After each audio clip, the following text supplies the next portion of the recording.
সারা দেশে প্রচন্ড প্রতিবাদ চলছে। এই নিয়ম মানছি না আর চলতেও দেব না।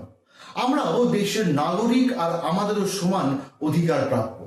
সারা দেশে বিশেষ করে হিন্দি বলায় ইউজিসির রেকমেন্ডেড একটি বিধির ওপর প্রচন্ড বিক্ষোভ প্রদর্শন হচ্ছে।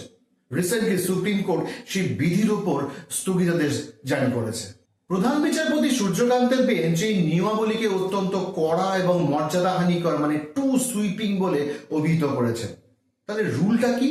ইউজিসি এই ধারায় জাতিগত বৈষম্যকে অত্যন্ত সংকীর্ণভাবে ডিফাইন করেছে। ইউজিসি রুল অনুযায়ী শুধুমাত্র তফসিলি জাতি এসসি, এসটি এবং অন্যান্য অনগ্রসর শ্রেণী ওবিসির বিরুদ্ধে হওয়া আচরণকে জাতিগত বৈষম্য হিসেবে গণ্য করা হবে। উচ্চবর্ণ বা জেনারেল ক্যাটাগরির কোনো শিক্ষার্থী যদি জাতিগত বিদ্বেষ বা হেনস্থার শিকার হন, তবে এই বিধিমালার অধীনে তিনি সুরক্ষা পাবেন না।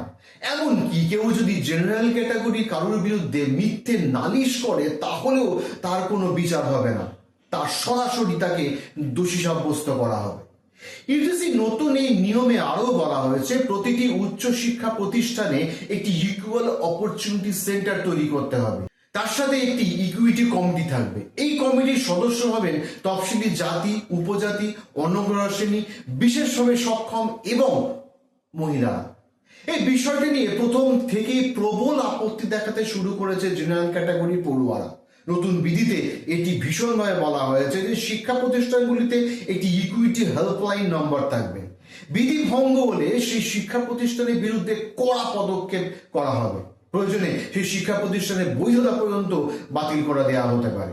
নতুন বিধি কার্যকর হলে আদতে ক্যাম্পাসের পরিবেশ নষ্ট হবে। অসংরক্ষিত পড়ুয়াদের একটি ঘেরাটোপের মধ্যে থাকতে হবে। নতুন নিয়ম চালু হলে যে কোনো পড়ুয়াই মিথ্যা অভিযোগের শিকার হতে পারেন। এর বিরুদ্ধে আত্মপক্ষ সমর্থনেরও কোনো সুযোগ থাকবে না তার কাছে।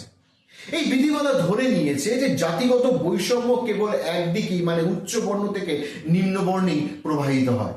বাস্তব সামাজিক প্রেক্ষাপটে সাধারণ শ্রেণীর শিক্ষার্থীরাও অনেক সময় প্রাতিষ্ঠানিক কুসংস্কার বা শত্রুতার শিকার হতে পারেন।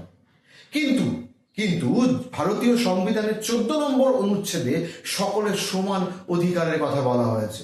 আবেদনকারীদের মতে এই বিধিমালায় একতরফাভাবে ভিকটিমহুড বা শিকার হওয়ার তকমা নির্দিষ্ট কিছু গোষ্ঠীর জন্য বরাদ্দ করছে, যা সংবিধানের মৌলিক কাঠামোর চূড়ান্ত বিরোধী।